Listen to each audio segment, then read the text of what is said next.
श्री विष्णवे नमः। आप सभी का हमारे चैनल आध्यात्मिक सागर में हार्दिक स्वागत है।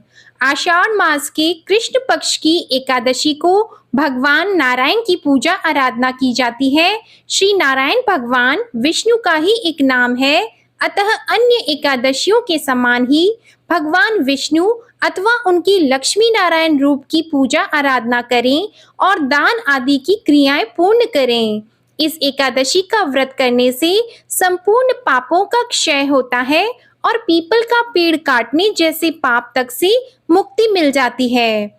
किसी के दिए हुए शाप तक का निवारण इस एकादशी के व्रत से हो जाता है। योगिनी एकादशी का व्रत करने से मनुष्य इस लोक में सभी सुखों को भोगकर अंत में मोक्ष को प्राप्त कर हरि चरणों में निवास प्राप्त करता है, ऐसा शास्त्रों का कथन है। आज की इस वीडियो में आप रसपान कीजिए योगिनी एकादशी व्रत की कथा का। धर्मराज युधिष्ठिर भगवान श्री कृष्ण से कहते हैं कि मैंने आपसे ज्येष्ठ शुक्ल एकादशी के व्रत का महात्म्य भली प्रकार सुना। अब आप कृपया करके आषाढ़ कृष्ण एकादशी की योगिनी एकादशी के व्रत की कथा मुझे सुनाइए। इस व्रत का नाम क्या है, इसका महात्म्य क्या है, यह सब आप मुझे पूर्ण रूप से बताइए। श्री कृष्ण कहते हैं, हे राजन, आषाढ़ कृष्ण एकादशी का नाम योगिनी एकादशी है। इसके व्रत से समस्त पाप नष्ट हो जाते हैं। यह एकादशी इस लोक में भोग और परलोक में मुक्ति देने वाली है। यह तीनों लोकों में प्रसिद्ध है। मैं तुमसे पुराणों में वर्णन की हुई कथा कहता हूँ, तुम ध्यान पूर्वक इसे सुनो। स्वर्ग लोक में इंद्र की अलकापुरी नामक अत्यंत भव्य और रमणीय नगरी है। इसमें यक्षों का राजा कुबेर एक भव्य भवन में रहता था।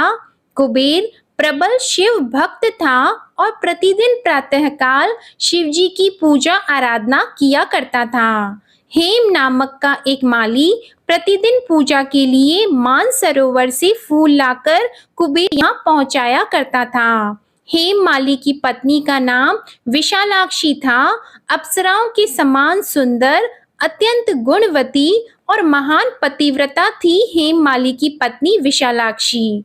हेममाली अर्धरात्रि में फूल लेने मानसरोवर जाता और सुबह वहां से फूल लाकर राजा कुबेर के यहाँ पहुंचाया करता था। एक दिन वह मानसरोवर से पुष्प तो ले आया, परंतु कामातुर होने के कारण मार्ग में ही अपने घर रुक गया और पत्नी के साथ हास्य विनोद और रमण में तल्लीन हो गया। जब दोपहर तक कुबेर के पास पूजा के लिए फूल नहीं पहुंचे तो कुबेर ने अपने सेवकों को कारण पता लगाने के लिए हेममाली के घर भेजा। सेवकों ने राजा कुबेर को आकर बताया कि वह पापी तो काम के वशीभूत होकर अपनी स्त्री से हास्य विनोद तथा रमण करने में लगा है। यह सुनकर कुबेर ने क्रोधित होकर हेममाली को बुलाकर लाने की आज्ञा दी। हेममाली भय से कांपता हुआ कुबेर के सामने उपस्थित हुआ। उसे देखकर क्रोध के मारे कुबेर के नेत्र लाल हो गए और फिर वह कहने लगा, अरे पापी कामी, तूने मेरे पूजनीय ईश्वरों के भी ईश्वर भगवान श्री शिवजी महाराज का अनादर किया है।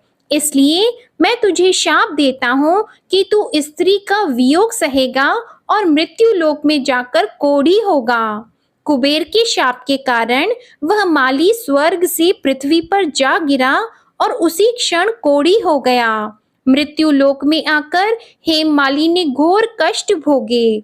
भयंकर जंगलों में बिना अन्न और जल की वो इधर उधर भटकता रहा। रात्रि को उसे निद्रा भी नहीं आती थी, परंतु शिवजी की पूजा के प्रभाव से उसको पिछले जन्म की स्मृति का ज्ञान अवश्य रहा। घूमते घूमते वह एक दिन मार्कंडेय ऋषि के आश्रम में जा पहुंचा। हेममाली वहां जाकर उनके चरणों में गिर पड़ा। उसको देखकर मार्कंडेय ऋषि बोले कि तुमने ऐसे कौन से पाप किए हैं जिससे तू कोढ़ी होकर महान दुख भोग रहा है।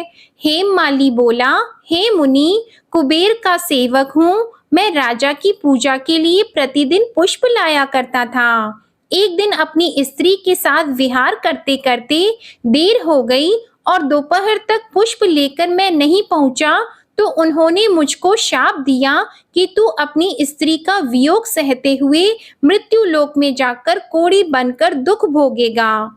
इससे मैं कोढ़ी हो गया और महान कष्टों को भोग रहा हूँ। आप मुझे कोई ऐसा उपाय बताइए जिससे मेरी मुक्ति हो जाए।